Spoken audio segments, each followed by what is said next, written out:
Welcome to the next e-course where we're going to learn how to increase our relational IQ when it comes to conflict management skills.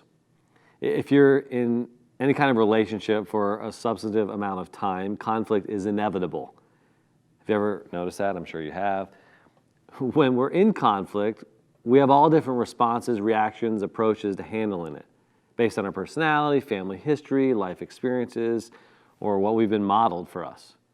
There are peacemakers who won't even argue. They'll just tell you everything is fine and they want to just smooth things over and pretty much, like there's not even a conflict.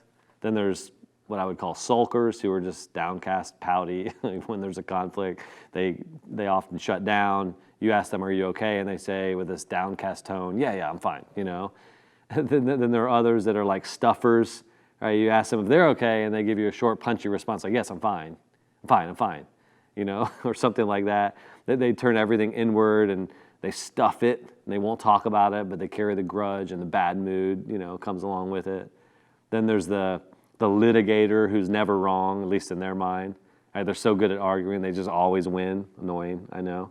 And then there's the screamer or yeller, right? Those who, just have to yell at somebody, right, when there's a conflict. And that's how they do conflict management. And there are many different versions and approaches to conflict, some good, some not, many not, most not. but there are responses to handle it that are right and good that we can learn. And the reality is no one's really great at conflict, at least in my experience. Why? Because, well, it's hard, right? I mean, nobody likes conflict. Who likes conflict? You like conflict, I don't know, maybe there's something wrong with you. But relationships are messy. And there are ways that you can learn to handle conflict in a way that strengthens relationships rather than divides and destroys them. And the reality is that most people don't particularly like conflict, not with a friend or a family member, not with a spouse or kids, not at work or with a roommate. I mean, if we could just avoid all conflict, most of us would be like, yes, I'm in, and life would be better. But that's not really the case, and it's not really true. Because conflict is inevitable, and it happens, it's happened, and it will happen more in your life again and again.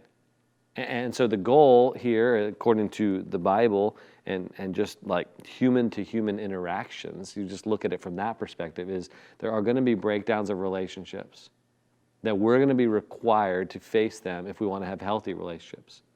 And we're going to be guilty.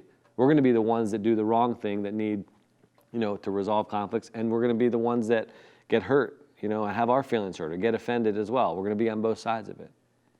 And so when conflict emerges, what ends up happening oftentimes is we find compelling reasons to avoid conflict.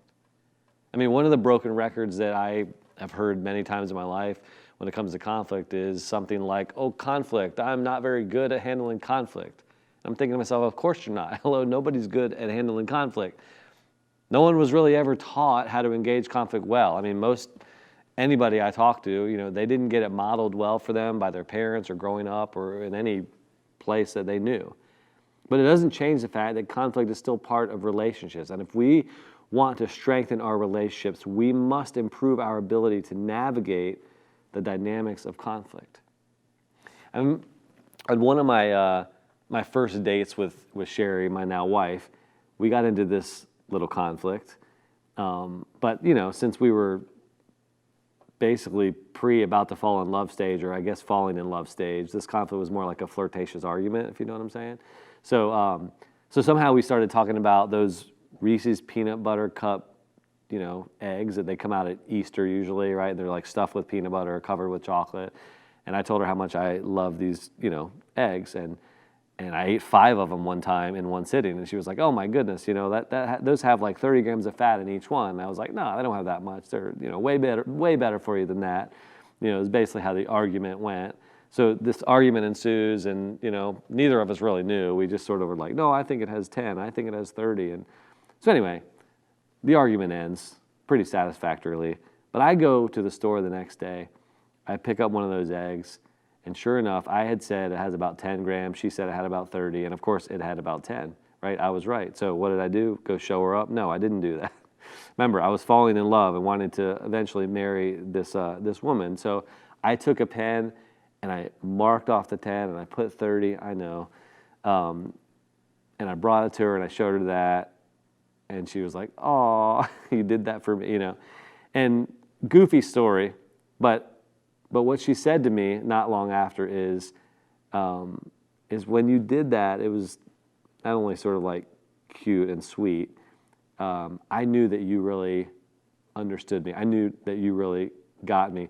And even more than that, it's like it reminds me that when I was in that stage of our relationship, it's like I didn't care that I was right, and I didn't care, like, I want to win, you know, and that's sometimes how arguments are, right? Years have passed now. I've been married for more than 15 years, and I can tell you that moment with that Reese's egg and moments now, it's like I often want to win far more now than I did then, right? But it reminds me of conflict, that we want to be right, we want to win, but unfortunately that's not the right way to approach conflict. And so what do we do with that, right? The scriptures actually have a lot to say about that. I mean, James 4 says this: "What causes fights and quarrels among you?" What causes fights and quarrels among you? And it's like he's saying, like, can there just be one answer? I don't know. Then he says, "Don't they come from desires that battle within you?" In other words, don't your fights come from inside of you? We want to say it's coming from something, you know, inside of them, but it's coming from inside of us. The source of every conflict you're in comes from inside of you. There's a conflict in you that is causing the conflict around you. It always starts with you, something inside you. And then James goes on, he says, "You desire, but you do not have." I mean, every time there's a conflict, there's something you want or someone else wants. So then he says, "So you kill and you covet." I mean, James is talking to people at a church. Like, that's who he's writing to. And sometimes you want something so badly that you're willing to do whatever it takes to get it. You lose perspective along the way. We want something out of someone or want something from them. Maybe you want something that you believe will make you happy, or so you'll feel better or prouder or more fulfilled or something like that. When we want something badly enough, we'll destroy the other person, right? To get that thing that we want. I mean, that maybe is the extreme case, but we want to win. We want to be right. So we fight and we argue.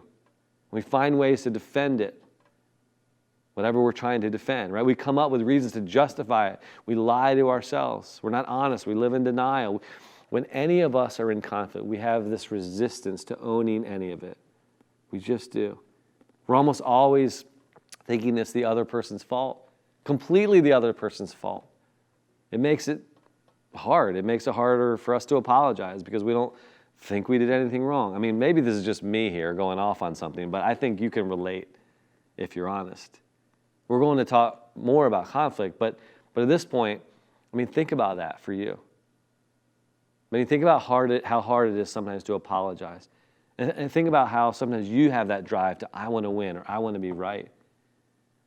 And those verses in James are maybe something to reflect on. Like, what causes the conflicts in your life? What are the things that you find yourself hard to let go of sometimes, that you just sort of cling to?